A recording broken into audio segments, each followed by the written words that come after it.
भगवान की जय।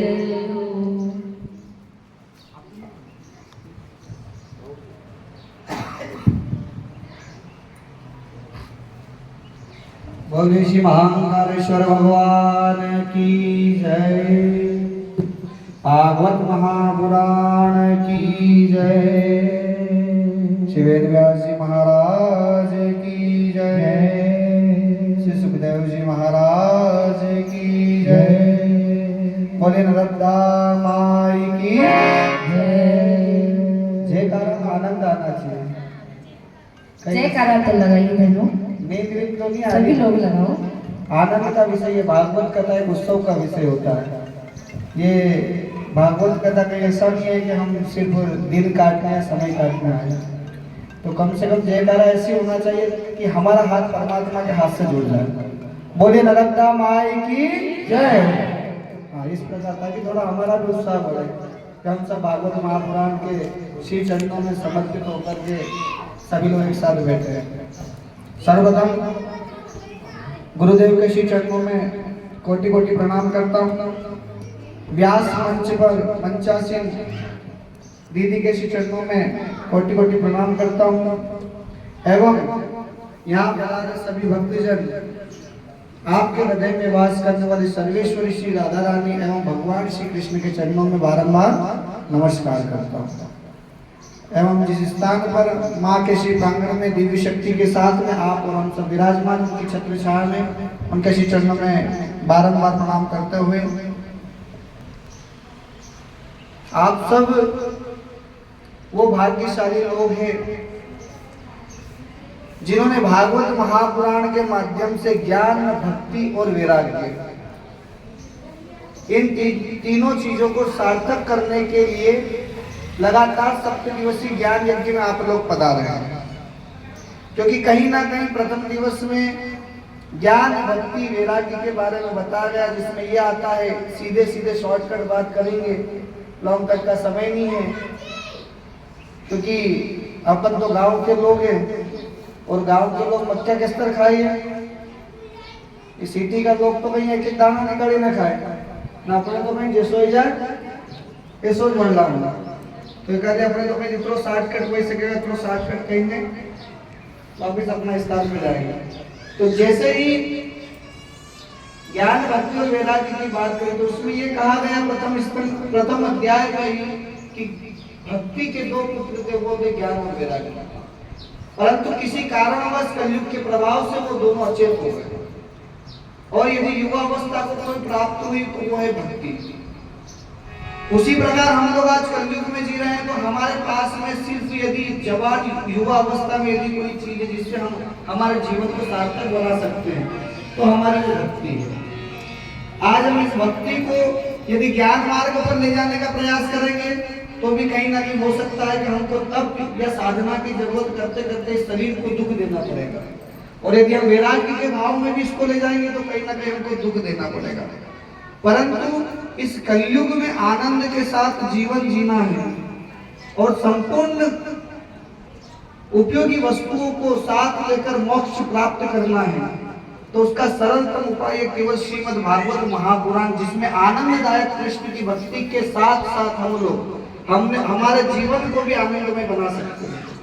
अभी तक आप लोग मोक्ष कथा में कहा जाता है कि कथा सुनने से मोक्ष प्राप्त होता है, सबको पता है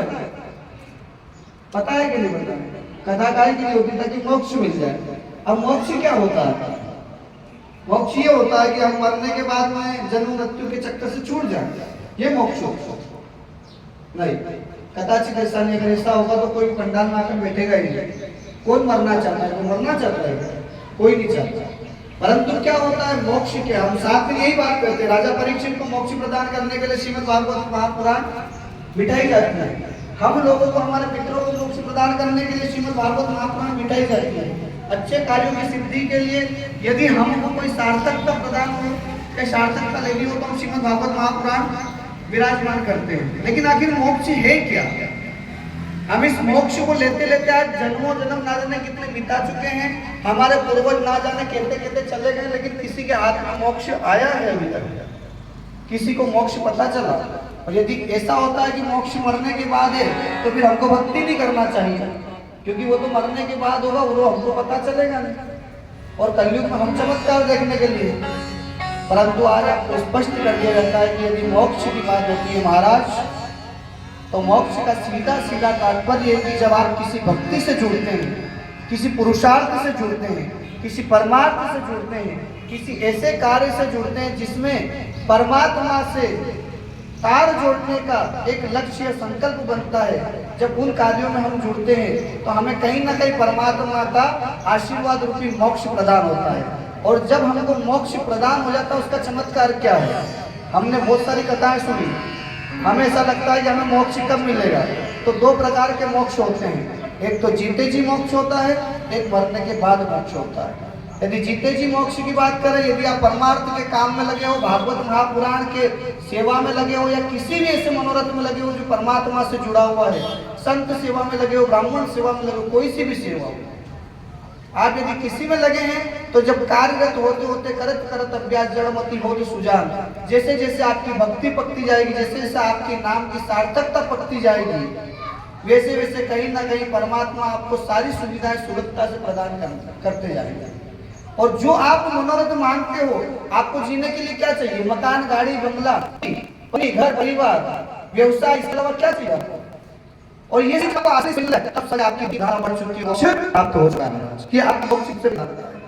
जब आप जीवन में भटकोगे सामाजिक तौर पर परिवार से कैसे भी यदि संकट हो, तो आपके समाज यदि भागवत महापुराण की शरण आप हो या पुरुषार्थ मार्ग शरण आते हो, जब आप धीरे धीरे धीरे धीरे धीरे भक्ति से भक्ति प्रधानता से बढ़ता जाएगा तो एक समय आएगा कि सारे कार्य करने लगे, सारे दोष समाप्त हो। जीते जी अपन भगवान हमारी इच्छा है, दूसरे लोग में कि परमात्मा हमारी इच्छा है, लेकिन परमात्मा किस लिए नहीं देते? उनकी आपकी परीक्षा के लिए बड़े शख्स बैठे वाले परीक्षा उनकी लेंगे, वो आगे आगे परीक्षा के लिए आपको तकलीफ है, इसलिए कि आप कम से भक्ति को बढ़ा करके उनकी परीक्षा ले सको, उनका भावना को सुन करके उनकी परीक्षा ले सको, क्या आपको जीते मोक्ष है? अब तक आप पहुंच चुकी है। और यदि आप भगवान धन के सामने कार्य जुड़े रहोगे महाराज, परमात्मा के नाम से जुड़े रहोगे, सनातन होने का परिचय देते रहोगे, तो इस समय आपका और ये हम प्रार्थना कराते हैं हमारे जीवन का जो वास्तु है वो समाप्त हो जाए। अब यदि जीवन का समाप्त हो जाए तो सारे नाम बनते चले, घर का वास्तु है, हमारा वास्तु ठीक है, पूरा समझ में आता है कि अपना इसका बीच लगा करके भगवान श्री कृष्ण को मारने के उस इसका भी कसम करके आ रहे हैं, लेकिन हमने इस बना लाया है, ठीक होता है कम से हमारी इस उस दिन का करेंगे, उसका कैसे करेंगे? क्यों आज हम साइंस सब्जेक्ट से बदल आसमान में जाना, पानी पे तैरना याद है हमको, हवा में भागना याद है हमको, चीज से ज्यादा गति पा सकते हैं, लेकिन अभी भी हमको इंसान बनना नहीं आता।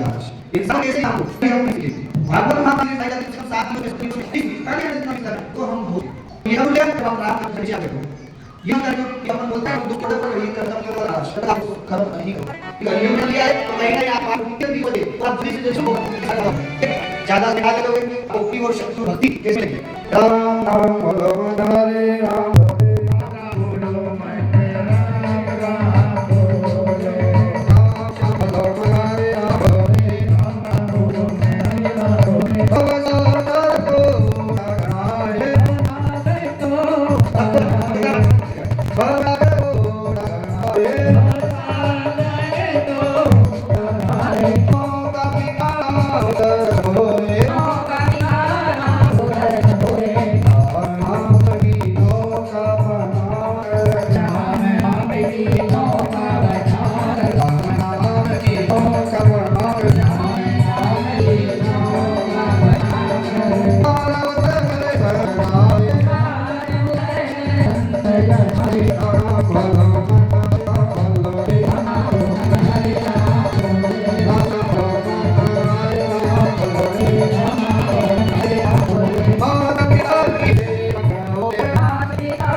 कथा में ऐसा नहीं बैठना है कि हम ऐसे ही किसी के यहाँ बैठने गए, हम आनंद में आए हैं। तो आनंद के साथ राजा परीक्षित कृष्णराज और विष्णुराज का आनंद लेते हुए इस 7 दिन में कहीं ना कहीं अपने सारे दोष समाप्त करना है। इस मंशा और इस संकल्प के साथ अपने आसन की सिद्धि करके भी आप 7 दिन बैठोगे तो आपका पूर्ण रूप से कल्याण होगा। व्यास मंच में विराजमान विधि के चरणों में बारंबार प्रणाम करते हुए अपना स्थल में इसके